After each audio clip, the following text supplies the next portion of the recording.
Tratar um pouco com vocês a respeito do tema que está sendo discutido, a ideia de sermos livres. E o que eu gostaria de colocar são alguns pensamentos para que nós pudéssemos trabalhar nesses momentos, especificamente a respeito do que significa isso. Porque nós vivemos num contexto onde, literalmente, verdades e absolutos praticamente não são mais tratados como coisas que existem. Dentro da área de ciência, eu digo que essas são áreas, ou seja, verdade e absolutos estão em extinção, o que não é verdade. Por exemplo, eu gostaria de colocar algumas ideias a fim de que nós pudéssemos trabalhá-las. Como será que a ciência consegue fazer certas coisas espetaculares? Por exemplo, alguns eventos desse ano de 2012, aqueles que puderam olhar um pouquinho, domingo passado praticamente, dia 20, nós estamos vendo um pouquinho a respeito de um eclipse que é muito, muito raro. Ele é chamado eclipse anular, ou seja, a Lua não preenche certinho o círculo do Sol. Mas como é que foi possível saber desse eclipse anos e anos antes dele acontecer? Daqui praticamente uma semana nós teremos um outro evento muito interessante, é o planeta Vênus passando na frente do Sol. Isso ocorreu praticamente em junho de 2004, dia 8 de junho, irá ocorrer novamente agora, dia 5, e infelizmente para nós aqui no Brasil isso não será visível. Portanto, se você perdeu de 2004, eu tenho péssimas notícias para você, a menos que você corra em algum lugar lá na Ásia para poder ver o que vai acontecer, porque o próximo que irá acontecer será em dezembro de 2117. Eu lamento informá-lo, você será um fóssil no momento, naquela época, mas eu creio que você tem condição de entender o que eu estou falando. Em outras palavras, como a ciência consegue prever tais exemplos com tamanha precisão? Como é que a gente sabe disso?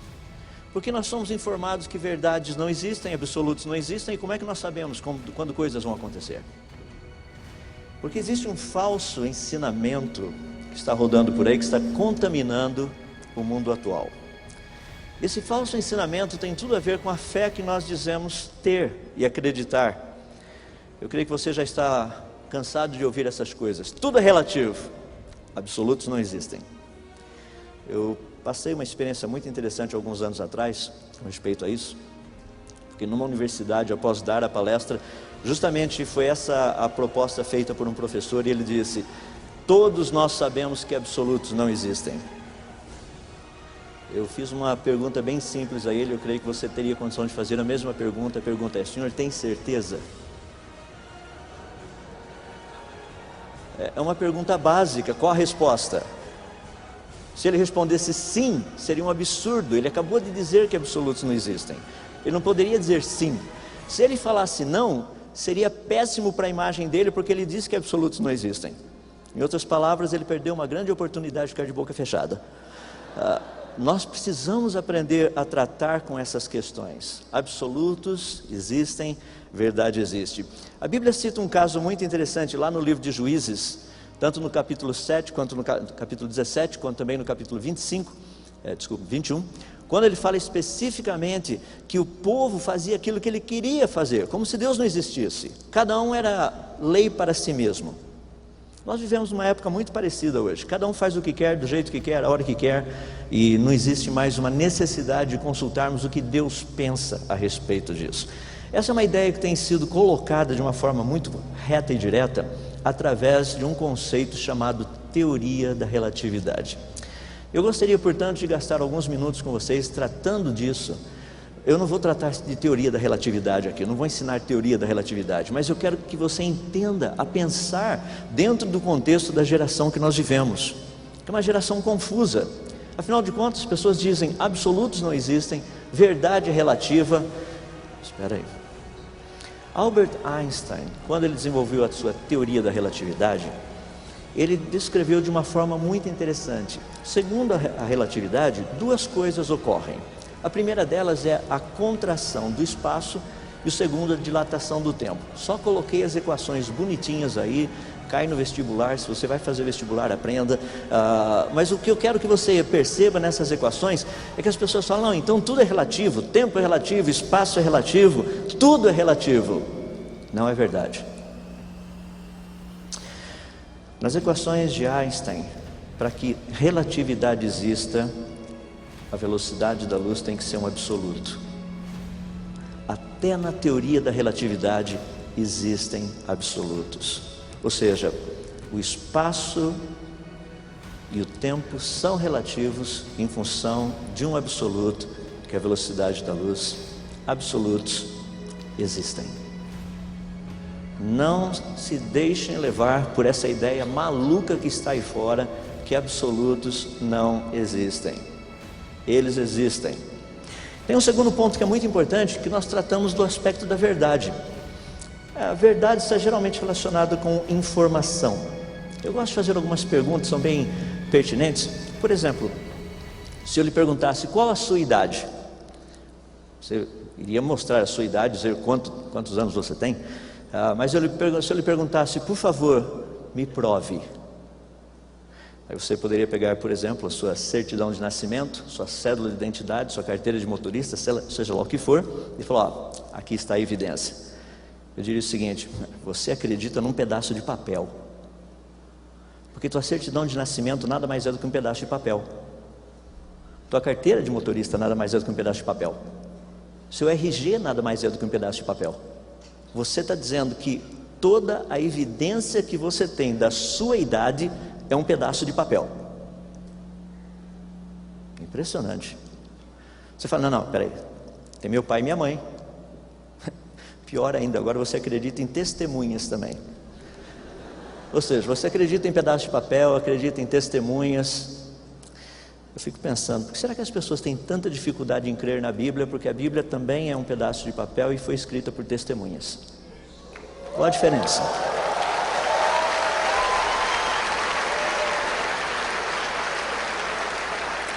Nós simplesmente acreditamos em coisas.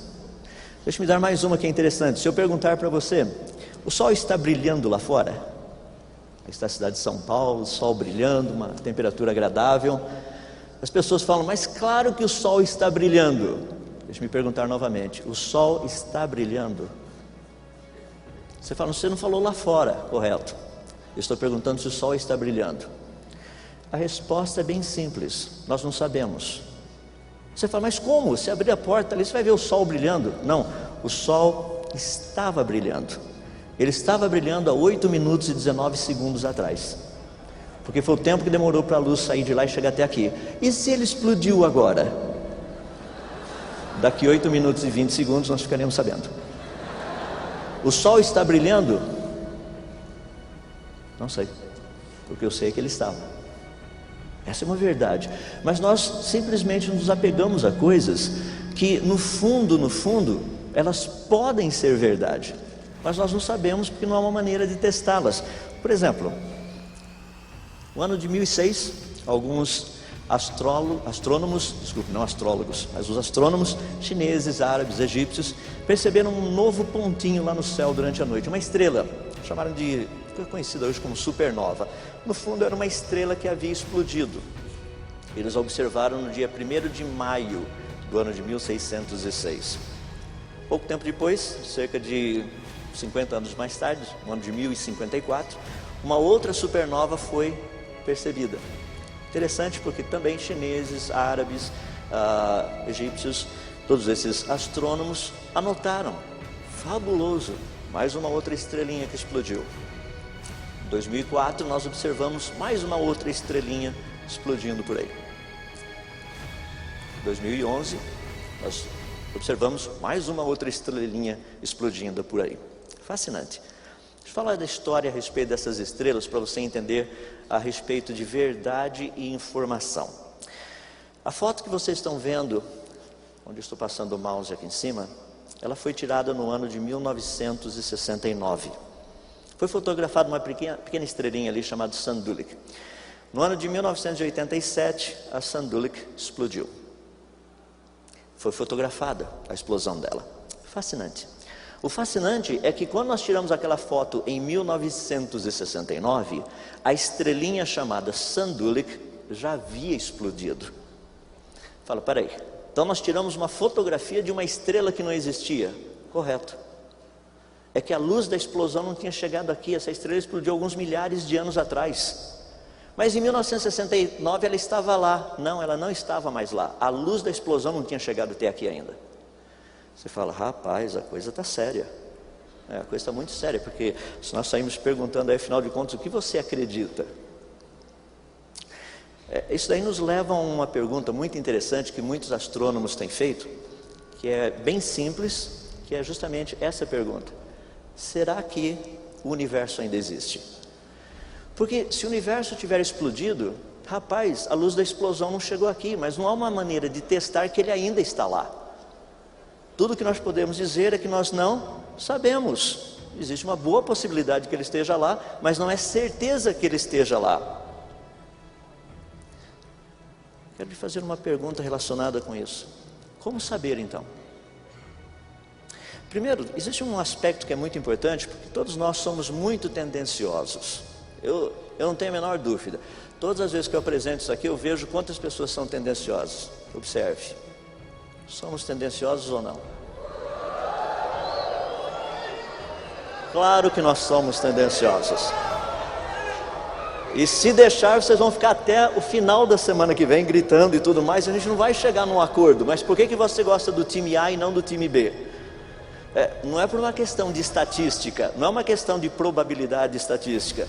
Não é porque tem os 11 caras mais bonitos do planeta jogando no seu time. Não é nada disso. Todos nós somos tendenciosos. E o problema é que todos nós somos tendenciosos devido àquilo que nós chamamos de cosmovisão. É um óculos que cada um de nós coloca. Quando você sai por aí olhando as coisas, você sempre usa o óculos da sua cosmovisão. O óculos da sua cosmovisão determina em que você crê. Por exemplo, dependendo da cosmovisão que você tem, as suas preferências estão anexadas a ela. Você gosta mais disso e não daquilo. Você gosta daquilo outro e não disso aqui. Também as suas escolhas. O que você compra, o que você deixa de comprar. A sua percepção da realidade também depende da cosmovisão que você tem.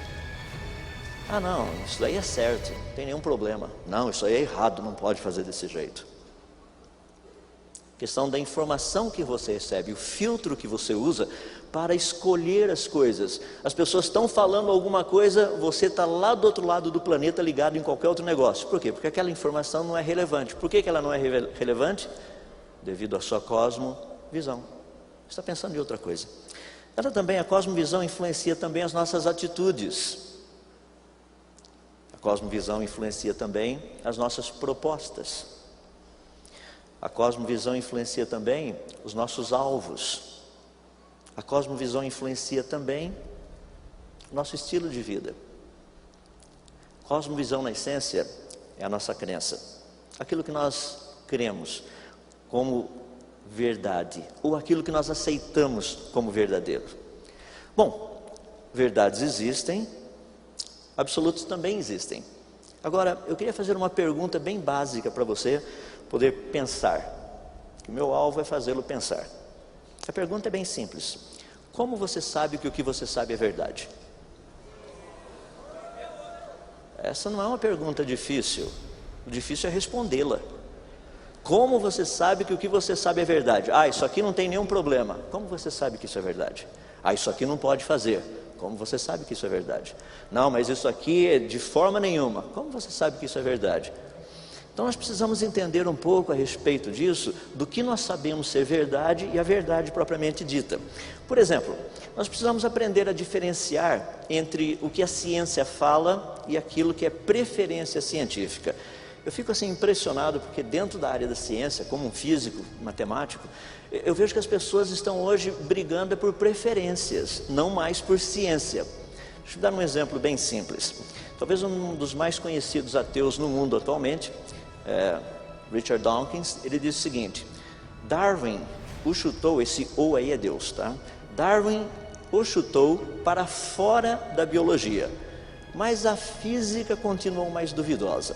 Agora, Stephen Hawking, está administrando o chamado coup de grace, ou seja, o golpe de misericórdia. Agora a gente vai tirar Deus totalmente da jogada. Eu fico impressionado, olha como é que isso está acontecendo. Um dos últimos livros lançado por Stephen Hawking, The Grand Design, ele disse o seguinte: criação espontânea é a razão do porquê coisas existem e não nada. Por que o universo existe? Por que nós existimos? Criação espontânea, se você conhece um pouquinho de língua e significado de palavras, você irá perceber que essas duas palavras, criação e espontânea, não podem andar juntas. Porque se é criação, não foi espontâneo, se foi espontâneo, não foi criação. Seria mais ou menos como eu fazer uma das perguntas fantásticas, que seria a seguinte: qual é a cor amarela do céu azul? Você vai falar, o cara ficou louco. Concordo. Não faz sentido fazer esse tipo de pergunta. Não faz sentido fazer esse tipo de afirmação. Ou seja, criação espontânea, as duas palavras não andam juntas. Olha uma outra frase do livro: não é necessário invocar a Deus, ou invocar Deus, para acender o estupim e fazer com que o universo funcione. Concordo plenamente, é só mostrar como o estupim foi aceso. É básico. Quer trazer Deus? Ótimo, vamos discutir. Agora, é um livro que trata de ciência e eles é quem ficam falando de Deus. Agora, a última delas é uma das expressões mais interessantes. Ele diz o seguinte: porque existe uma lei como a gravidade, o universo pode e se autocriará do nada. Rapaz, essa daí eu queria sentar e discutir. Por exemplo, se eu te der um montão de nada, o que você faz com esse montão de nada que eu estou te dando? Não, primeiro, o difícil seria te dar um montão de nada. Isso já não funcionaria. E daí o que você faz com nada? A resposta é óbvia: nada. Porque eu não te dei nada, você não consegue fazer nada com nada que eu te dei. Nada a ver. Então nós precisamos simplesmente ser retos e diretos dentro do contexto. O problema que nós temos é que é esse tipo de mensagem que tem sido passado e as pessoas bebem disso o tempo todo. As pessoas acreditam nisso como sendo verdade, que o universo pode e se autocriará do nada. Isso não faz sentido. Não faz sentido na física, não faz sentido na matemática, não faz sentido para quem tem alguma sanidade mental. Tá? De repente, o universo surge do quê? Do nada. Tá bom. Não foi bem do nada, então me explica. Não, foi do quase nada. Qual a diferença de um quase nada e nada? Ou seja, você tira 0 na prova. Não foi 0, eu tirei quase 0. O que significa esse quase 0? Não, eu tive uma boa intenção, mas a nota é 0. Ou seja, intenção e nota são equivalentes, 0. Então nós precisamos entender que essas pessoas estão passando essas ideias, elas são difundidas pela mídia de uma forma reta e direta, como se isso fosse uma verdade absoluta. Primeiro, que eles não creem em verdade. Segundo, que eles não creem em absolutos. Então não prestem atenção. Não precisa gastar tempo em cima disso. Porque verdades existem, absolutos existem. E aí nós temos muita gente trabalhando a respeito disso. Deixa-me dar um deles que é muito conhecido, o Dr. John Lennox. Ele diz o seguinte: Hawkins e outros, como ele, não perceberam que a ciência deles não responde à questão do porquê alguma coisa existe e não nada. Afinal de contas, por que a Terra existe? Por que o universo existe? Por que você existe? Ou seja, a ciência deles não pode responder isso, pela simples razão que a ciência deles não consegue responder essa questão. Eles também não perceberam que a cosmovisão ateísta deles, que exclui Deus, é por suposição e não por razões científicas. É uma pena que muitas pessoas acham que essas pessoas, o que tem sido dito, Hawkins,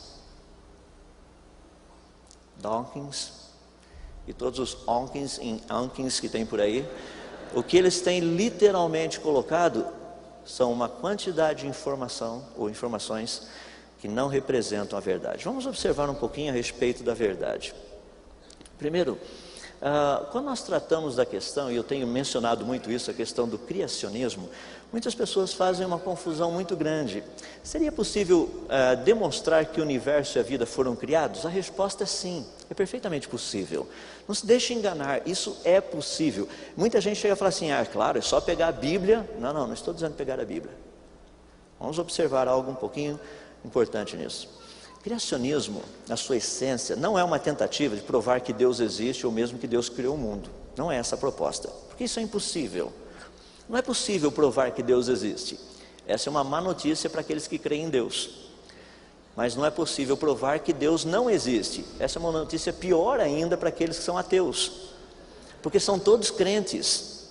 Uns creem que Deus não existe, outros creem que Deus existe. Então, quando nós tratamos essa questão de discutir religião, e você estiver com uma pessoa que não creia que Deus existe, lembra que toda discussão é religiosa, porque não é possível testar ou comprovar empiricamente que Deus existe ou que Deus não existe. Isso é religião, isso é crença. Por mais, entre aspas, carinha de científico que as pessoas queiram que a religião deles tenha. Porque muitas pessoas chegam para mim e dizem o seguinte: há um tempo atrás aconteceu uma situação mais ou menos como essa. A pessoa disse: eu consigo provar que Deus não existe. Rapaz, vai ganhar um prêmio Nobel, mas vamos tentar. Ele disse o seguinte: é simples, é só, eu vou falar um monte de coisa para Deus, e assim, literalmente, palavras que não ficam bem nenhuma pessoa usar, mas falou: eu vou xingar a Deus. E realmente ele falou: ó, vamos ver se Deus vai jogar um raio em cima de mim. Rapaz, eu achei impressionante, mas ele fez. Foi lá e blá, blá, blá, blá, blá, blá, blá, não aconteceu nada. Ele chegou para mim e falou: está vendo? Deus não existe. Eu falei: pelo contrário, você acha que você é tão importante para Deus gastar um raio dele com você? Isso é ridículo. Eu acho que Deus usa sua demonstração de quem Ele é para aqueles que o buscam. Foi por isso que o Senhor Deus deixou provas claríssimas para aqueles que o buscam e evidências difíceis de serem encontradas para aqueles que o rejeitam. Mas para aqueles que o buscam, as evidências estão aí. Portanto, nós temos uma possibilidade de trabalhar dentro dessa questão de coisas criadas ou terem surgido espontaneamente do ponto de vista da ciência. Tanto é que a própria palavra criacionismo não tem nada a ver de religioso. Esse ismo que vocês estão vendo no final fala de um sistema, um princípio, e a primeira parte que trata da criação está relacionado com um ato ou um processo por meio do qual alguma coisa é trazida à evidência. E não estou falando de coisas assim, geração espontânea, porque geração espontânea não é um processo natural. Certo? Não é.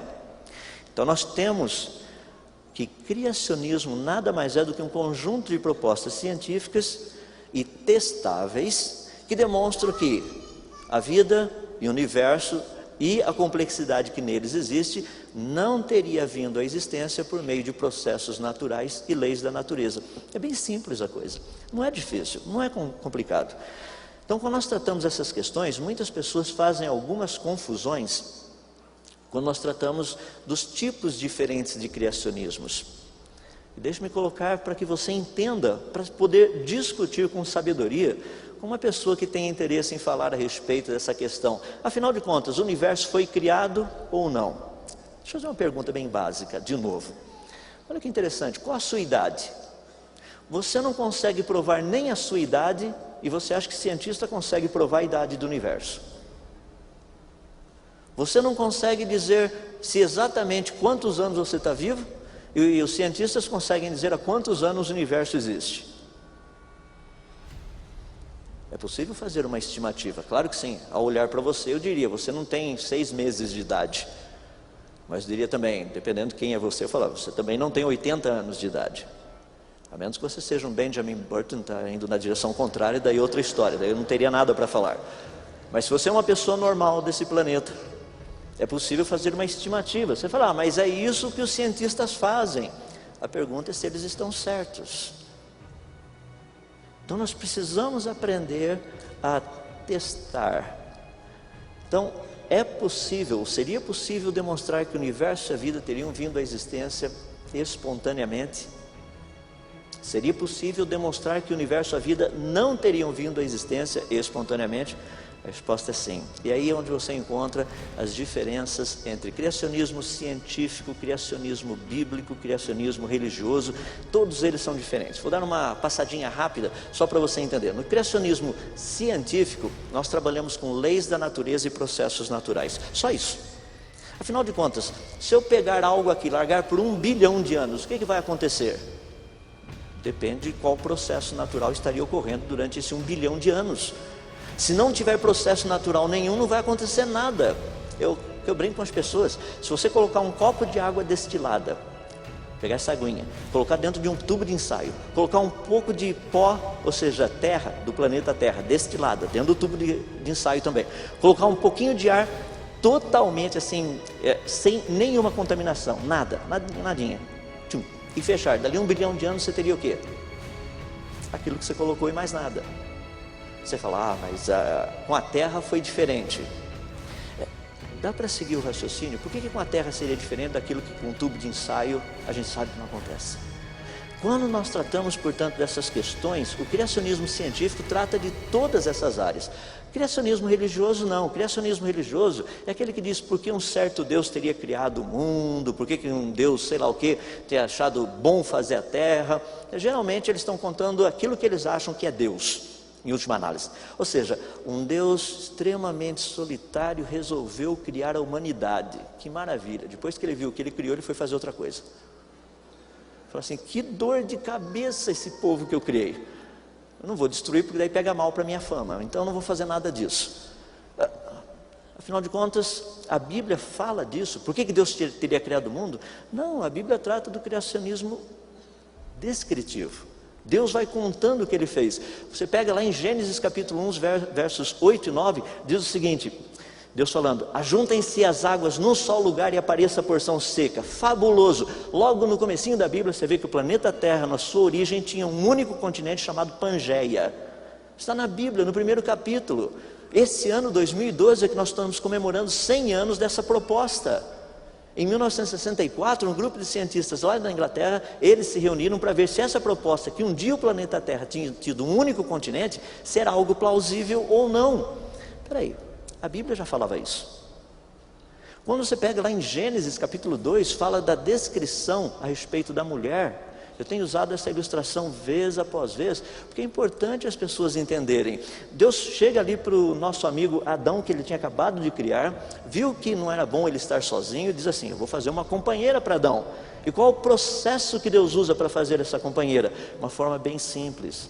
Deus faz cair pesado sono sobre Adão, remove uma das suas costelas, de Adão obviamente, fecha o lugar com carne e transforma essa costela numa mulher. Eu quero que vocês entendam o quão científico isso daí é. Deus faz cair pesado sono sobre o homem e ele adormece. Isso é anestesia geral. Adão ia ser operado, Deus estava preparando o paciente. Tranquilo, fabuloso. Daí ele pega uma das suas costelas. Por que a costela? Porque na costela existe medula óssea vermelha, é onde nós encontramos célula-tronco. Se você vai clonar alguém, é dali que você tem que tirar. Não vai tirar da unha do dedão do pé, não vai tirar de fio de cabelo, ele tira da costela, porque é o lugar mais próximo da superfície. Daí Deus faz algo espetacular, ele fecha o lugar com carne. Isso é o quê? Cirurgia plástica. Imagina ele criando a dona Eva ali, traz seu Adão meio deformado. Não, perfeitinho. Daí Deus pega e transforma esse material genético que ele havia retirado de Adão, transforma numa mulher. O que existe de problemático em clonagem e engenharia genética praticamente? Quando nós estudamos o texto de Gênesis, todo ele é científico. Você fala, é científico. Lá em Gênesis 1:2 diz que o Espírito de Deus pairava por sobre as águas. Sim, nas galáxias mais distantes, localizadas a 13,5 bilhões de anos-luz de distância, o que nós encontramos lá? Moléculas de água. No início do universo já tinha água, a Bíblia diz que já tinha água. À medida que você vai vendo então essa questão do criacionismo bíblico, ele trabalha de forma descritiva. A Bíblia não fica lá no primeiro capítulo contando por que Deus criou o mundo. Ele só foi dizendo o que Deus fez. Vou fazer uma pergunta. Como você sabe que Gênesis 1 e 2 não são literais? Ou porque eles não seriam literais? Muitas pessoas olham para esses capítulos e falam, não, isso não é possível, Deus não iria fazer o mundo desse jeito. Por que não? Ele é Deus, ele faz do jeito que ele quer. Eu acho interessante, tem gente que diz assim, não, Deus é todo poderoso, mas na hora do todo poderoso, eu sou o todo poderoso, eu tenho que dizer para Deus como ele faz. Já imaginou? Eu paro e fico pensando assim, alguns cristãos que aceitam a teoria da evolução, chegando para Deus falando assim, olha Senhor, com todo respeito, sabe, Gênesis 1 e 2, deixa eu contar para o Senhor como é que foi.